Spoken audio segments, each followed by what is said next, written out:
আপনি আছেন সিমো থেকে centre for ecology movement. Centre for ecological movement, centre for ecological short form CEMO. CEMO. তো আপনারা 5ই June বিশ্ব পরিবেশ দিবসে গাছ লাগিয়েছিলেন, অনেক স্যাপ্লিং করেছিলেন এবং সেটা ইউনাইটেড নেশন থেকে স্বাগত জানানো হয়েছিল সেভ রবীন্দ্র সরোবর ফোরামকে। তো এই বিষয়ে আপনারা এসে দেখলেন যে আজকে কোনো গাছ নেই, এই বিষয়ে আপনি কি বলবেন? না, আমাদের মেম্বার্সরা অনেক গাছ লাগিয়েছিল, কিন্তু এই কয়েকদিনের মধ্যে উনি তো 5th এটা হয়েছে, আর আজকে হচ্ছে জাস্ট 20, হ্যাঁ 21 তারিখ, হ্যাঁ মানে 10-12 দিনের মধ্যে মানে কি করে সমস্ত গাছ বেরিয়ে গেল, সমস্ত গাছ উপড়ে ফেলা হয়ে গেছে।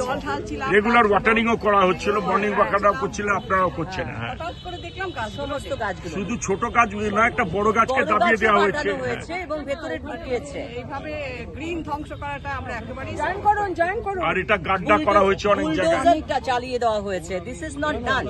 মানে গ্রিন কিলিং মানে হচ্ছে this is the actually the criminal offence, সেটাই হচ্ছে মোদ্দা কথা। তো আপনারা কি মুভমেন্ট করবেন? আমরা এফআইআর করব। আমরা ভাবছি রবীন্দ্র সরোবর থানাতে। কিন্তু ওই গাছগুলো না, ছোট মাঝারি অনেক গাছ ওখানে ছিল, ওই বিশেষ করে ওই সাইডটা প্রচুর গাছ ছিল, সেগুলো গাছ মেরে ফেলা মানে পরিবেশগত অপরাধ এবং তার জন্য জেল জরিমানা দুটোই হতে পারে। সেটা রাতের অন্ধকারে যারা করেছে একটা বিশাল পরিবেশগত অপরাধ করেছে। পারমিশনে কেটেছে, কি করে ঢুকতে পারেন ওনারা?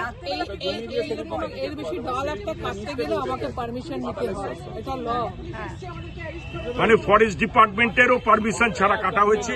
আর তাছাড়া যারা সিভিল সোসাইটি গাছ লাগিয়েছিল সেখানেও কোনো নোটিশ দেওয়া হয়নি যে আমরা গাছ কাটতে পারবো কিনা, এটা পাবলিক প্রপার্টি।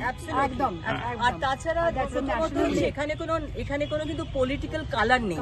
এখানে সব আমরা কিন্তু সবাই কিন্তু সমস্ত কিন্তু দেখতে ভালোবাসি, তাই আবাসী বলে এসেছি। এবং আমরা মনে করছি এটা আমাদেরই প্রপার্টি, সবার প্রপার্টি, সিটিজেন্স অফ কলকাতার প্রপার্টি। আমরা জাস্ট ভাবছি ন্যাশনাল প্রপার্টি।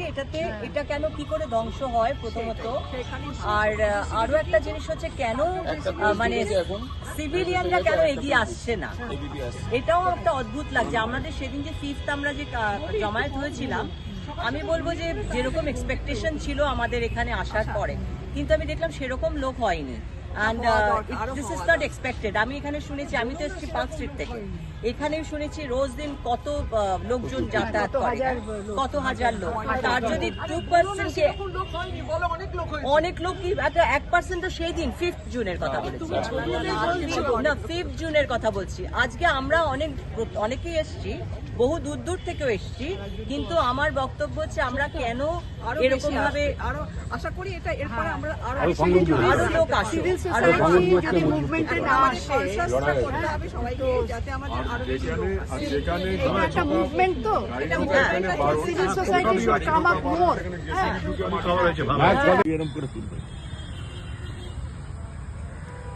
আজ সকালে আমরা সেই জায়গাতে এসে দাঁড়িয়েছি যে জায়গাটা নিয়ে সেলিব্রিটি ক্রিকেটের নামে গন্ডগোল হচ্ছে। এটা যে চারদিকে সবুজ ঘাস ছিল, দিকটা দেখান। এই সবুজ ঘাসটা দেখুন কিভাবে নষ্ট করা হয়েছে, ডিগ্রেডেড করে দেওয়া হয়েছে এবং ডিস্ট্রাকশন করা হয়েছে। এই সবুজ ঘাস, সামনে সবুজ ঘাস আর পেছনে দেখুন এই অবস্থা। এই ঘাস কোনোদিন ফেরত আসবে না, মাটিটা নষ্ট করা হচ্ছে। অর্থাৎ মাটির চরিত্র, মাটির যে নেচার, মাটির যে ক্যারেক্টার, সেটা বদলে যাচ্ছে। এইখানে সবুজ থেকে এখন হয়ে গেছে বাদামি, ধূসর, এবং আস্তে আস্তে এটা শক্ত হয়ে যাবে এবং এখানে আর সেই রকম ধরনের ঘাস বা গাছ লাগবে না। পাখিরা চেঁচামেচি করে বলছে যে এটা কি হলো, সবুজ হারিয়ে গেল। পাখিরা ছিল, আর অনেক জায়গায় গাড্ডা খোঁড়া হয়েছে, অনেক ডিপ গাড্ডা খোঁড়া হয়েছে। কেন খোঁড়া হয়েছে যায় না, কিন্তু ন্যাশনাল গ্রিন ট্রাইব্যুনালের অর্ডার আছে, এখানে কোনো রকম গর্ত করা যাবে না, কোনো কনস্ট্রাকশন করা যাবে না, টেম্পোরারিও করা যাবে না, পার্মানেন্টও করা যাবে না। তাহলে এটা ওপেন টু অল, সবার জন্য থাকা উচিত, সবাই এসে খেলাধুলো করবে। এটা লেকের গ্রিন বাফার জোন। এখান থেকে মাত্র 150 মিটার দূরেই হচ্ছে আমাদের ন্যাশনাল লেক, জাতীয় সরোবর। 150 মিটার, এটা রবীন্দ্র সরোবর ক্যাম্পাসের মধ্যে পড়ছে, 192 একরের মধ্যে পড়ছে। সেখানে কিভাবে আজ পর্যন্ত আমি জীবনে দেখিনি এইরকম করে তাণ্ডব, যে একটা মাটি ফাটি তুলে ঘাসটাকে নষ্ট করে গাছগুলোকে কেটে দিয়ে বিশ্ব পরিবেশ দিবসে আমরা গাছ লাগিয়েছিলাম। সেটা United Nation World Environment Programme আমাদের স্বাগত জানিয়ে কুর্নিশ করেছিল যে আপনারা এত ভালো কাজ করেছেন, সেটাকে পর্যন্ত রেসপেক্ট দেওয়া হলো না। সেই যারা ভদ্রমহিলারা এসে গাছ লাগিয়েছেন, centre for ecology monitoring and management, তাদের গাছগুলোকে পর্যন্ত নষ্ট করে দেওয়া হলো। এখানে নিম গাছ লাগানো হয়েছিল, ফলের গাছ লাগানো হয়েছিল, যে একটা আরবান ফরেস্ট্রি তৈরি করার জন্য, সেটা নষ্ট হয়ে গেল। এটা আমরা ধিক্কার জানাচ্ছি। এইরকম ধরনের যেন কাজ কলকাতায় না হয়, যেখানে সবুজ আস্তে আস্তে চলে যাচ্ছে।